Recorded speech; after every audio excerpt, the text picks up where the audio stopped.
Este é um navio quebra-gelo nuclear russo indo resgatar um navio cargueiro que ficou preso no gelo do Oceano Ártico, na rota do Mar do Norte.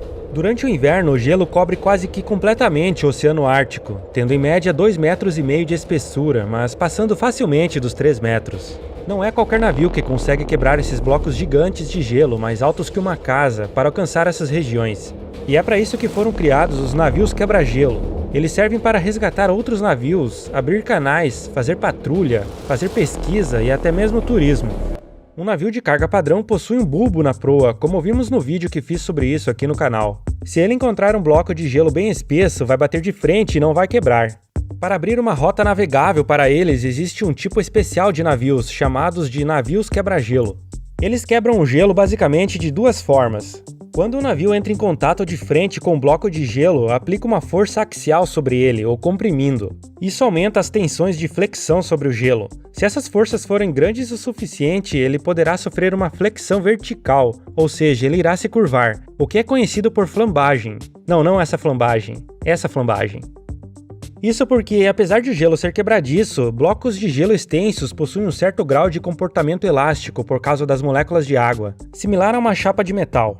Se a força aplicada pelo casco do navio no gelo, no contato frontal, for suficiente para que o gelo se curve mais que o seu limite de elasticidade, ele irá se quebrar. Caso contrário, temos a segunda forma de quebrá-lo, que é deslizar e subir com o navio no bloco de gelo. Com o seu peso, uma enorme força é aplicada para baixo, flexionando o gelo e o quebrando. A força necessária para quebrar um bloco de gelo esmagando de frente é muito maior do que para quebrá-lo com o peso do navio após subir nele.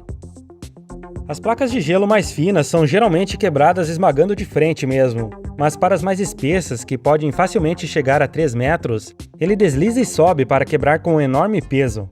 Às vezes o navio precisa dar a ré e subir no gelo algumas vezes até que se quebre. Um navio quebra-gelo possui basicamente 3 características: o formato do casco para subir no gelo e quebrá-lo, um casco reforçado para aguentar os impactos e a força de grande parte do peso do navio concentrada naquela região quando ele sobe nas placas de gelo, e por último, uma grande propulsão para impulsionar o navio nas águas cobertas de gelo. O bulbo de proa, presente nos navios de carga normais, serve para reduzir a resistência das ondas de proa geradas pelo próprio navio. Mas os navios quebra-gelo não possuem esse bulbo, o que não é um problema, pois eles navegam mais lentamente nessas águas do que em outras regiões. A resistência de um bulbo contra o gelo dessas águas só aumentaria a resistência final do navio. Então, o casco deles é construído sem o bulbo e com formatos de proa que podem ser quadrados, que poucos usam, com formato em V, ou mais antigo, ou mais atual e eficiente em forma de colher. Alguns também têm a chamada faca de gelo embaixo do casco para evitar subir muito no gelo e encalhar, além de ajudar a cortá-lo. Essas facas também podem ser vistas na popa, acima dos lemes. Nos quebra-gelos, os ângulos entre o casco da proa e a linha da água devem ser os menores possíveis. Tanto aquele entre a água e a linha que vem da quilha até o bico da proa, quanto o ângulo entre a água e a lateral do casco. Além disso, o bico da proa é geralmente mais arredondado e não estreito como era nos mais antigos. Como a maior parte do gelo fica embaixo da água, com a parte submersa sendo de 3 a 4 vezes a parte acima da água, fica relativamente fácil deslizar e subir em cima dele. O restante do casco tem uma forma que facilita o escoamento dos blocos de gelo quebrados, evitando que fiquem presos nas hélices ou em outras partes do navio. Mas esse formato de casco ótimo para o gelo reduz a sua eficiência hidrodinâmica em mar aberto, o tornando mais suscetível, por exemplo, ao impacto das ondas no fundo do casco. Por isso, muitas vezes, sacrifica-se o design ótimo para o gelo em função da sua operação em mar aberto. Além do formato de casco diferenciado, ele também precisa ser extremamente reforçado. Aqui podemos ver as principais áreas do navio em contato com o gelo que devem ser reforçadas. A proa é a região que sofre com as maiores forças de contato com o gelo, seguida da região acima e abaixo da linha d'água. Além de usar no casco chapas de aço mais grossas que um barco padrão, o aço também deve ser de alta resistência, pois ele se torna mais frágil devido às temperaturas abaixo de zero e às elevadas forças aplicadas, podendo ocorrer fraturas mais facilmente. Isso ocorre principalmente na parte do casco em contato com o ar, acima da linha da água, onde a temperatura é bem mais baixa. A água tem em média uma temperatura de menos 1,8 graus Celsius, já o ar no inverno pode chegar facilmente a menos 25 ou até menos 35. E além disso, o casco também possui parede dupla no fundo e nas laterais, similar a outros tipos de navios, como apresentei no vídeo sobre água de lastro. Em questão de geração e propulsão, os mais usados são os diesel-elétricos, em que um motor a diesel é acoplado a um gerador, que aciona os propulsores com motores elétricos. Mas existem também os a diesel acoplados aos propulsores mecanicamente, os a gás natural e os nucleares. Ser a diesel ou a gás tecnicamente não limita a potência do navio, então se os nucleares são bem mais caros de se construir, por que a Rússia está investindo tanto neles?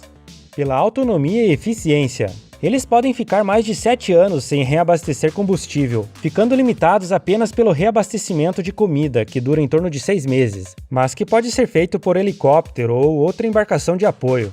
Este navio nuclear Ártica, descomissionado em 2008, ficou 357 dias sem entrar em um porto.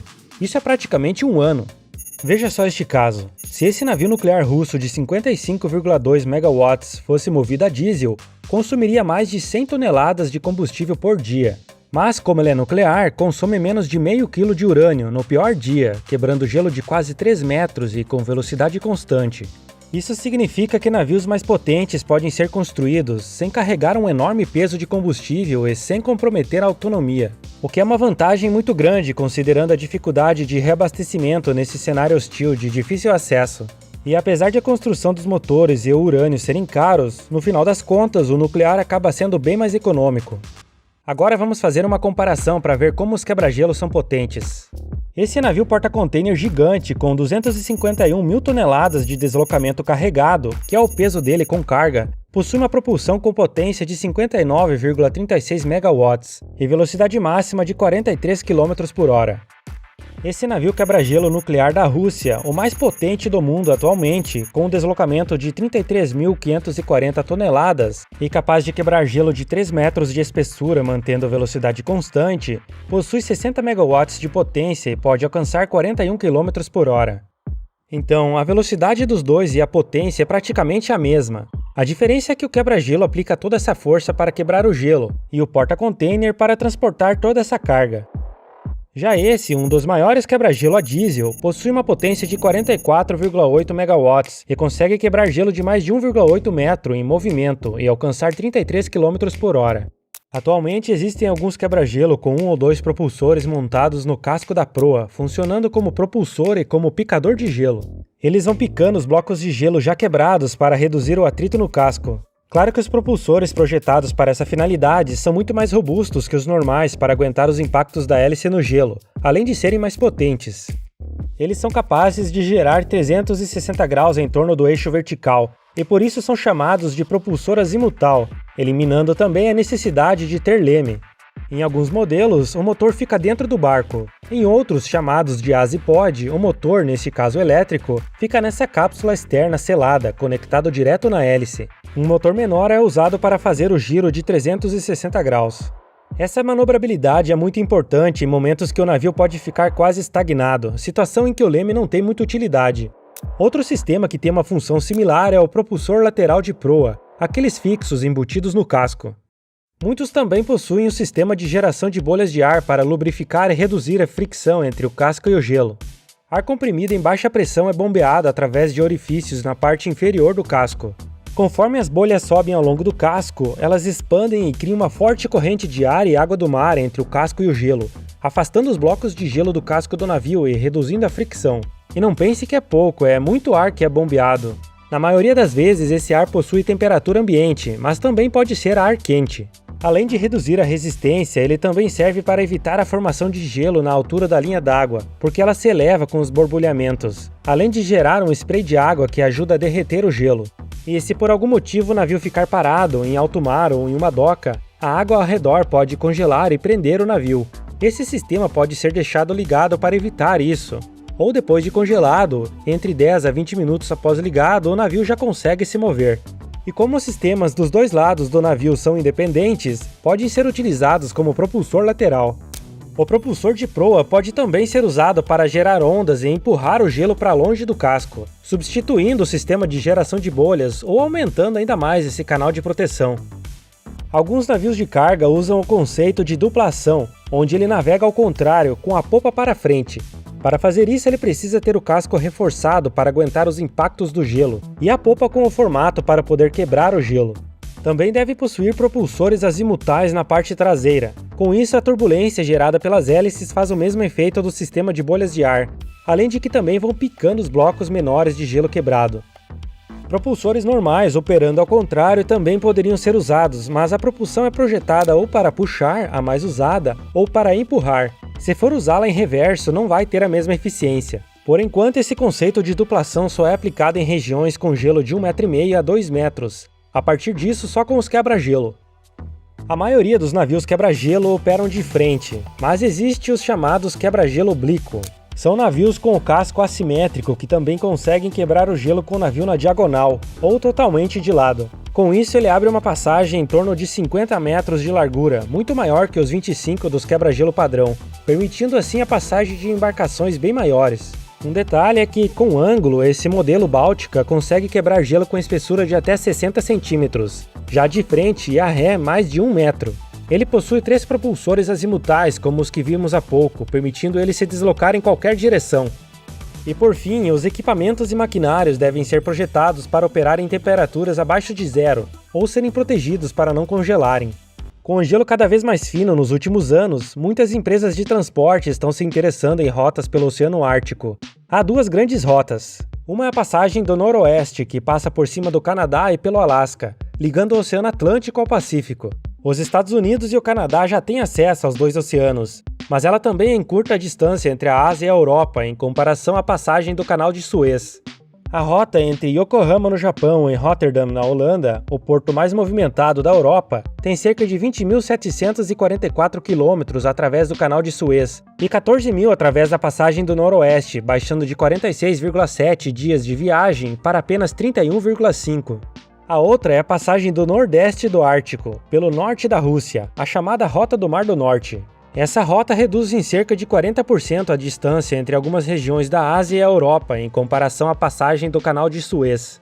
Considerando o mesmo trajeto de antes entre Yokohama e Rotterdam, reduz de 20.744 km pelo Canal de Suez para apenas 12.845 através da Rota do Mar do Norte, baixando de 46,7 dias para 28,9. Essa rota geralmente fica de 8 a 10 meses do ano aberta, mas em fevereiro deste ano, um navio comercial cruzou essa rota no inverno pela primeira vez, com a ajuda de um navio quebra-gelo nuclear russo. Isso aconteceu em grande parte porque no último ano o Ártico alcançou recordes de menor área coberta pelo gelo. Por um lado, isso levou ao maior tempo em que a rota permaneceu aberta ano passado. Por outro lado, serviu como um alerta do aquecimento global.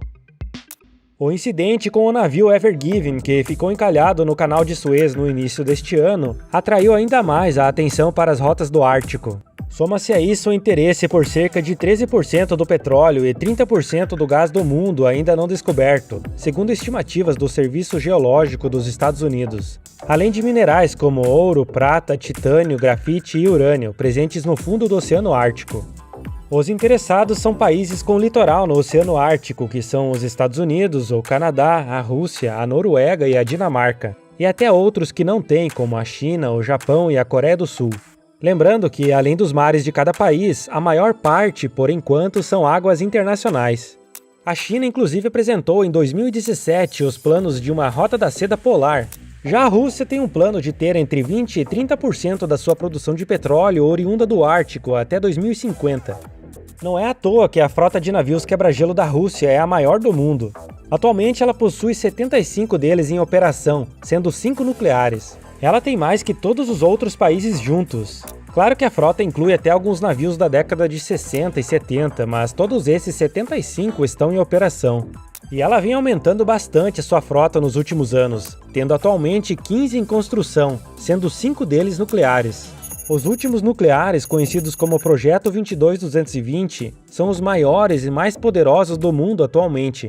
Possuem potência no eixo de 60 megawatts e são capazes de quebrar gelo de até 3 metros de espessura com velocidade constante de 3,7 km por hora. O primeiro deles foi nomeado Ártica, o mesmo nome daquele nuclear que foi descomissionado em 2008.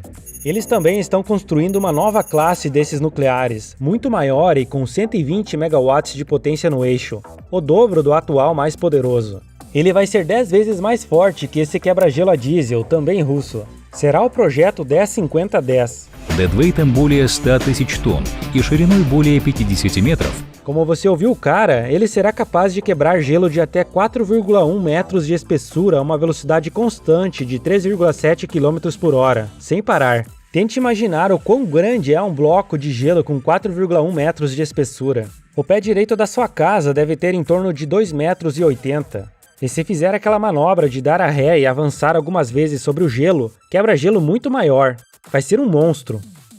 A Finlândia vem em segundo lugar com 12 navios em operação. O Canadá possui 11 em operação e mais 6 planejados, com 3 deles já em construção. A China tem 8 no total, sendo 2 pesados. Mas as ambições dela no Ártico são grandes e já anunciou que está desenvolvendo o seu próprio navio quebra-gelo nuclear. O que provavelmente vai tirar o sono não só dos Estados Unidos, como também da Rússia, que apesar de algumas parcerias entre eles, no final das contas a Rússia não quer a sua dominância no Ártico ameaçada. A Suécia vem em quinto lugar com 5 navios em operação e mais 3 planejados.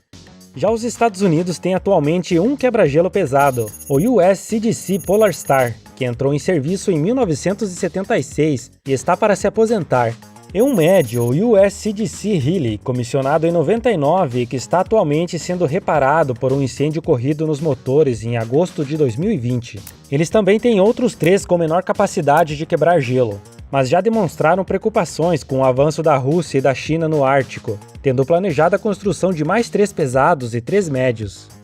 Há também diversos outros países com menos navios, como a Noruega, a Estônia, a Letônia, o Reino Unido, a França, a Alemanha, a Áustria, a Espanha, a Itália, a Ucrânia, o Cazaquistão, a África do Sul, o Japão, a Coreia do Sul e a Austrália. O Chile tem um em operação e outro em construção, e a Argentina também tem um em operação. O Brasil possui atualmente o navio de apoio oceanográfico Ari Rongel e o navio polar de pesquisa oceanográfica Almirante Maximiano, mas nenhum deles são quebra-gelo, podendo lidar apenas com gelo fino de verão e outono. O Ari Rongel com até 80 centímetros de gelo e o Almirante Maximiano até 40 centímetros. Mas a Marinha está em fase de obtenção de um quebra-gelo que substituirá o Ari Rongel no apoio logístico dos projetos de pesquisa na Antártica. Ele deverá ser capaz de quebrar gelo de até 1 metro de espessura. E aí, o que achou dessas máquinas e como funcionam? Você se habilitaria a fazer uma jornada de alguns meses em um deles? Se você gostou de conhecer essas máquinas incríveis, também vai gostar do último vídeo do canal Invenções na História. Ele explica como foi realmente a guerra das correntes entre o Tesla e o Edison e por que usamos atualmente a corrente alternada no sistema elétrico. Clica no link aí embaixo e assiste, ficou um documentário bem completo. Muito obrigado pela sua companhia, obrigado aos apoiadores do canal e nos encontramos no próximo vídeo.